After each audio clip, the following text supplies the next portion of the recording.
It is said that an army is only ever as great as the soldiers that compose it, and the armies of the Republic and CIS were no exception. Both sides of the Clone Wars had highly skilled troops fighting for them, from standard issue clone troopers and battle droids to elite commandos and droidicas. In this video, however, we'll be looking at the strongest soldiers that each side has to offer, and we'll put them head to head. Today, we'll be seeing if Captain Fordo, the Republic's best ARC trooper, could take down a B3 Ultra battle droid, one of the Separatist strongest droids. Well guys, just before we get into today's video, I wanted to share something with you that I'm pretty excited about.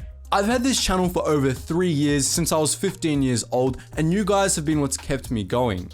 And over those past 3 years, I've had a lot of ideas that just don't fit with the YouTube channel. In saying that, I was pretty excited when I found out about Amino's new stories feature. And I watched some of the stories and it felt really different than anything else. Like people were spending more time creating them, but they were just as fun and quick as anywhere else. So lo and behold, Amino did reach out to me and I've decided to join the fun, and I've already created a couple stories on my creator account. It's the same name as my YouTube channel, so make sure you check that out. I've got a link in the description below as well as a pinned comment, or you can search for Amino apps to download Amino. As I said before, you can find my stories by searching Geetsly's on the app, and make sure you follow me and click the bell to know when I'm posting new videos. Just like YouTube, every time you watch my videos, you'll be supporting me. So if you like my videos and you want to see some behind the scenes kind of stuff and just stuff that doesn't fit on this channel, then make sure you check it out. Anyways guys, let's get into the video.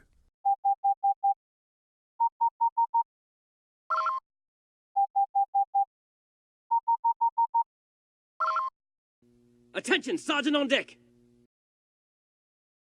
The ARC troopers were the best and brightest of the Grand Army of the Republic, highly skilled clone soldiers that were formidable enough to be considered one-man armies. Perhaps the greatest of them all was ARC 77, otherwise known as Captain Fordo, the leader of the elite Munilants 10, and I know this will be debated in the comments a little bit, but this is our opinion. Fordo was one of the best, alongside probably Alpha 17.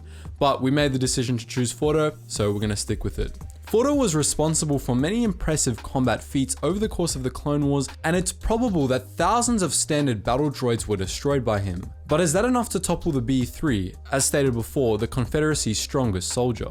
The B3 Ultra battle droid was the final installment in Bactoid Combat Automata's infamous B-series battle droid line. The brainchild of a team of Techno-Union engineers on Foundry, the Ultra battle droid was a tank in its own right, capable of even posing a threat to Jedi.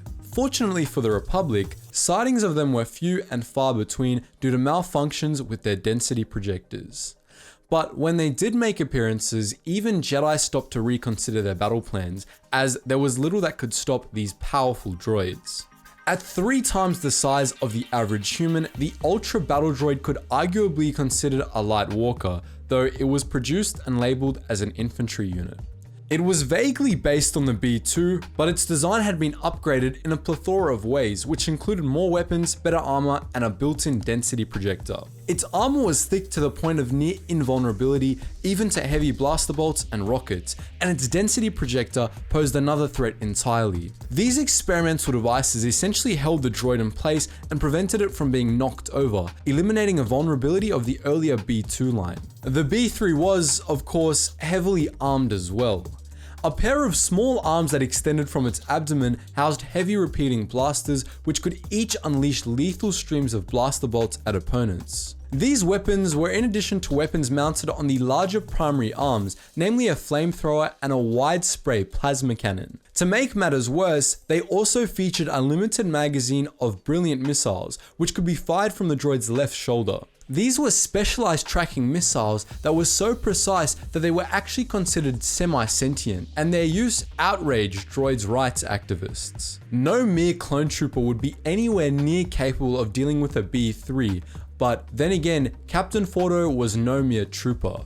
He was the most skilled clone in the entire Grand Army, a veteran of battles from Munilants to Hypori to Coruscant. He and his squad single-handedly crippled the primary defenses of the Mun capital Harnaden, fought General Grievous and survived, and held the line against the horde of droids during the invasion of Coruscant. If any clone was capable of taking down Bactoid's nastiest piece of work, it was Fordo. In terms of equipment, Fordo didn't vary much from the standard clone captain. He wore standard clone armor with red stripes and some modifications, which included a pauldron, a karma, a rangefinder, and a special set of gauntlets with grappling hooks, tasers, darts, and other useful tools built in. In combat, he used a pair of DC-17 sidearm blasters, which he had modified to great effect. Aside from the tools in his gauntlets and the modifications made to his blasters, none of Fordo's gear is new here. But what Fordo had that others didn't was skill, and an absurd amount of it at that. Fordo may not have destroyed a B3 as far as we know, but he did destroy an entire column of B2s single-handedly on Coruscant while his men fled the scene, and he was also the first clone to face General Grievous and survive. He was the best of the best, the creme de la crop, and even if we factor out plot armor, the B3 would have a hard time in killing him. But is Fordo's skill enough to down the B3? It's a hard question, but in a 1v1, the answer is probably not. If Fordo had the rest of the Munilance 10 with him, he would stand a fighting chance of victory, but alone, there's just not much he can do. If the B3 had a weakness, Fordo would likely head right to it, but the fact of the matter is, no matter how skilled he is, Fordo probably wouldn't be able to dodge a tracking missile even if he gets past all of the droid's other weapons. With apologies to the best clone of all time, we're gonna have to call this one for the Confederacy. Anyways guys, as usual, I just want to know what you guys all think. Let me know in the comments section below if we glossed over anything that could have made Fordo's time a little bit easier against the B3, or if you think another clone would have been the better man for the job. So make sure you let me know in the comments section below. And just before you go, if you are into history, and from my experience, a lot of Star Wars fans surprisingly are, we do have a secondary history channel that I've linked in the description below. So be sure to check that out, as well as all the other links in the description. And I want to give a big thank you to all my patrons, especially the Video Game Junkie and Cully13 for supporting my endeavors on this channel. It honestly helps so much, guys, and I hope you've been able to see the quality increase in the past months. Anyways guys, as always, thank you so much for watching, and I hope to see you in the next video.